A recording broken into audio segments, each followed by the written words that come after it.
పోలేదు. ఇప్పుడు ఆయన 11 సీట్లు వచ్చినాయి, ప్రతిపక్షం లేదు, అసెంబ్లీలో నా పెర్ఫార్మెన్స్ ఇవ్వను, మీడియాలోనే ఇస్తాను. రెండు ద్వంద్వ వైఖరి. ముందుగా మీకు అలానే పెద్దలు శ్రీరామ్ గారికి, జిట్ క్యాప్ చైర్మన్ మాణిక్రావు గారికి ఇద్దరు కూడా శుభోదయం. వ్యూవర్స్ కూడా శుభోదయం అండి. ఇప్పుడు ద్వంద్వ వైఖరి ఏముంది, ఆయన ప్రస్థానం ఒకసారి మనం ఆలోచించుకుంటే ప్రస్థానమే వేరు కదా ఆయన అసలు. ఆ ప్రస్థానం ఎన్నిసార్లు చెప్తున్నా మనం దొంగ దొంగ ఎన్నిసార్లు చెప్పుకోవాల్సిన అవసరం ఏమి ముందులే కదండి. అతనంతా రివర్స్ విధానం ఒకటి పెట్టాడు కదా అతను వచ్చిన తర్వాత, రివర్స్ టెండరింగ్ అని. ఆ రోజే చెప్పారు కానీ మనందరం క్యాచ్ చేయలేదంటారా?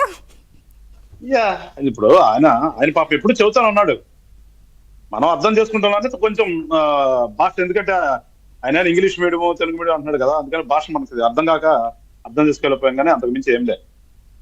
ఇప్పుడు ఎంతసేపు మనం చెప్పుకున్నా ఆయన రాడు. మీరు ఇందాకేదో పాపం ఏదో తీసుకొచ్చి పిలవన్నా, మేమేమి పిలవన్నా, ఎట్లా పిలుస్తామండి జన? అదే స్కూల్ పిల్లాడు అయితే తల్లిలో తండ్రి 2 దెబ్బలేసి లాక్కెళ్తారు, లేదంటే స్పీచ్ కప్ చెప్తే టీచర్ లాక్కెళ్తారు. ఇక్కడ ఎట్లా లాక్ రావాలి మనం అసలు? అంటే నేను అనేది జనరల్ గా టీచర్లు ఏం చేస్తారంటే, ఒకటి రానంటాడు, ముందు నమ్మిస్తారు, వచ్చాక ఉంటది బడితి పూజ. ఇప్పుడు రాజకీయ నాయకుడు కాదని మేము పదే అనేది ఇందుకే కదా. అతను రాజకీయ నాయకుడు అనే వాసన రాజకీయ నాయకుడు అయితే ఖచ్చితంగా అసెంబ్లీ కూర్చుంటారు ఎవరైనా. మనం చూసామండి, ఉమ్మడి ఆంధ్రప్రదేశ్ ఉన్నప్పుడు 294 స్థానాలు ఉండగానే సిపిఐలో కానీ సిపిఎం లో కానీ మన వాళ్ళు చెప్పినట్టుగా మాణిక్రావు గారు అన్నట్టుగా ఒకళ్ళిద్దరు ఉన్నా కానీ కూర్చునేవాడు. ఎందుకంటే వాళ్ళ ధ్యేయం ఏంటి, వాళ్ళ ప్రజల కోసం, ప్రజలు ఓట్లేసి గెలిపించారు, ప్రజల కోసం అన్న అట్లాగా ఆలోచన ఉండేది వాళ్ళకి. వాళ్ళు రాజకీయ నాయకులు ఏదో చేయాలనే తప్పన ఆ ప్రాంతానికి కానీ ఆ ప్రజలకు కానీ ఆయన ఓట్లు వేసిన వాళ్ళు కానీ ఆయన ఉన్నటువంటి ప్రాంతానికి కానీ మంచి చేయాలని ఆలోచనతో వచ్చేవాళ్ళు కానీ రాజకీయ నాయకులు.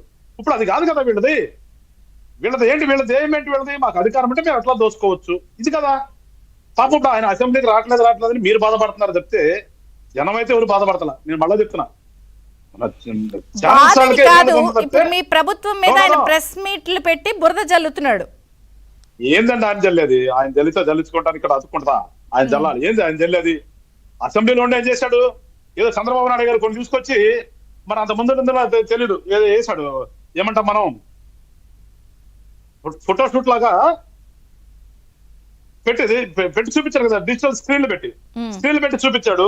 ఇప్పుడు మీరు అన్నట్టుగా అక్కడ కాదు నేను ఎక్కడికి వచ్చాను, ఇక్కడ మాత్రం ఏం ప్రెస్ మీట్ పెట్టాడు? ప్రెస్ మీట్ పెట్టి మాట్లాడే ధైర్యం ఉంది ఇంకేనా?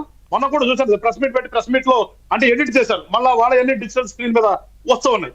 ఇది కదా ఆయన చేసేది. అంతకుమించి ఏం మాట్లాడగలుగుతాడు అసలు?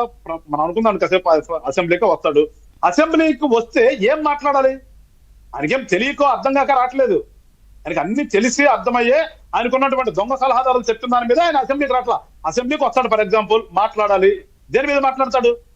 ఏదో ఒక ఇష్యూ మాట్లాడాలి. ఆ ఇష్యూలో ఏ ఇష్యూ అని అసలు ఈ ఆంధ్ర రాష్ట్రంలో ఉన్నటువంటి ఇవాళ ఉన్నటువంటి సమస్యలో లేకపోతే ఒక టాపిక్ ఏదో ఒకటి తీసుకుంటాం మనం, ఏదో ఒకటి అసెంబ్లీలో చర్చ జరగాలి. అసెంబ్లీలో చర్చ జరిగే దాని మీద ఏ ఇష్యూ తీసుకున్నా కానీ ఏమైనా మాట్లాడగలుగుతాడా? లేదు మాకు ఇప్పుడు ల్యాండ్ గ్రాబింగ్ యాక్ట్ అని ఒకటి పెట్టాము, లేదంటే టైటిలింగ్ యాక్ట్ ఒకటి రద్దు చేశాము, టైటిలింగ్ యాక్ట్ ఎందుకు రద్దు చేశారని అడగలుగుతాడా? దాని మీద మాట్లాడగలుగుతాడా? ఏది దానివల్ల ఆయన చేసుకుంది ఏంటనే దానికి ఆ యాక్ట్ దాన్ని బట్టి ఒక బడ్జెట్ కేటాయించుకుని ఈ డ్రోన్లతో కొలతలు వేపించుకుని రాళ్ళు నా పొలంలో ఆయన ముఖ చిత్రాలు వేసుకుని ఆయన పేరు ఆ నాన్న పేరు వేసుకుని ఒక రాయి పాచాడు. దాని గురించి ఏం చెప్తాడు? నిలదొస్తాం కదా, నా పొలంలో నీ రాయి అంటారా బాబు, నీ పేరు అంటారు అంటాం కదా. లేదంటే నా పాస్ పుస్తకం మీద నీ ఫోటో అయిందని అడుగుతారు కదా. ఏం చెప్పగలుగుతాడు పాపం? దేని గురించి ఒక దాని గురించి మాట్లాడగలుగుతాడా? లేదు ఇసుక విధానం గురించి మాట్లాడాలి.